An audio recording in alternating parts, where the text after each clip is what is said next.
नमस्कार। अगर आप अपने बच्चे का एडमिशन 2026-27 सेशन के लिए केंद्रीय विद्यालय में करवाने की सोच रहे हैं, तो ये जानकारी आपके बहुत काम आने वाली है।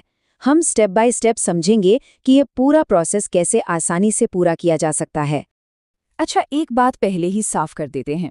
ये जो सारी जानकारी है, ये खास तौर पर क्लास 2 और उससे ऊपर की क्लासेस के एडमिशन के लिए है।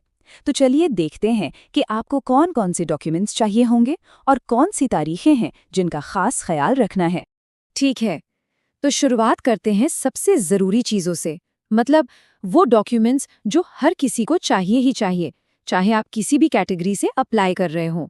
इन्हें आप अपनी बेसिक चेकलिस्ट मान सकते हैं। तो ये दो डॉक्यूमेंट्स तो समझ लीजिए कि सबसे ज़रूरी हैं।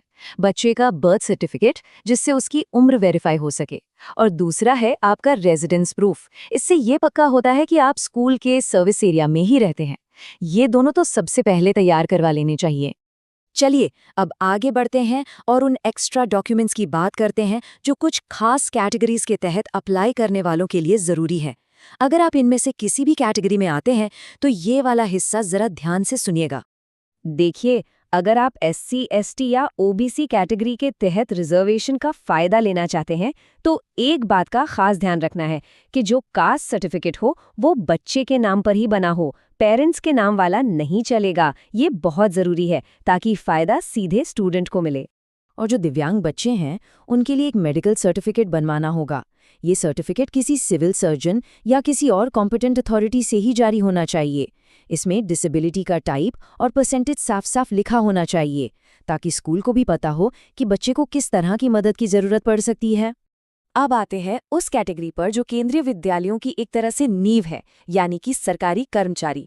तो ये सेक्शन उन पेरेंट्स के लिए है जो या तो अभी सर्विस में है या फिर एक्स सर्विसमैन है। तो यहाँ देखिए, दो चीज़ें हैं।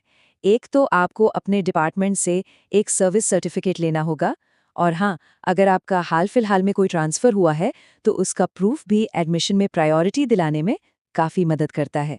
तो बेहतर है कि ये दोनों ही तैयार रखें।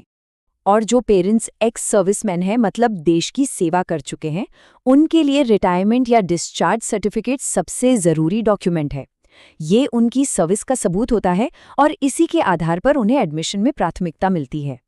चलिए अब उस चीज़ की बात करते हैं जो शायद सबसे ज़्यादा ज़रूरी है, और वो है तारीखें। ये डेट्स बहुत ध्यान से देख लीजिए, क्योंकि अगर ये निकल गई तो फिर सीधा अगले साल ही मौका मिलेगा। हाँ, तो अब सबसे ज़रूरी बात, डेट्स। ये तारीखें अपने कैलेंडर में अभी मार्क कर लीजिए। एप्लीकेशन विंडो खुल रही है 2 अप्रैल 2026 को, और ध्यान रहे ये सिर्फ 8 अप्रैल 2026 शाम 4 बजे तक ही खुली रहेगी।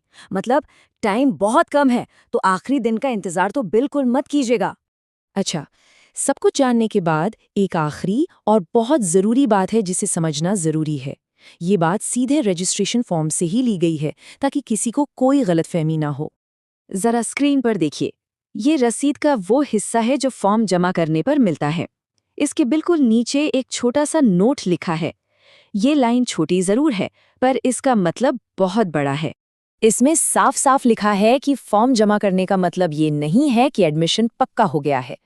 देखिए, फॉर्म भरना प्रोसेस का पहला और सबसे ज़रूरी स्टेप है, लेकिन एडमिशन सीटों की अवेलेबिलिटी और स्कूल के नियमों पर ही निर्भर करेगा। तो आखिर में सवाल बस यही है कि 2026-27 एडमिशन सीजन के लिए क्या आपके सारे डॉक्यूमेंट्स तैयार हैं? क्योंकि अगर तैयारी पहले से हो तो ये पूरा प्रोसेस बिना किसी टेंशन के आराम से निकल जाता है। तो चलिए तैयारी शुरू कीजिए।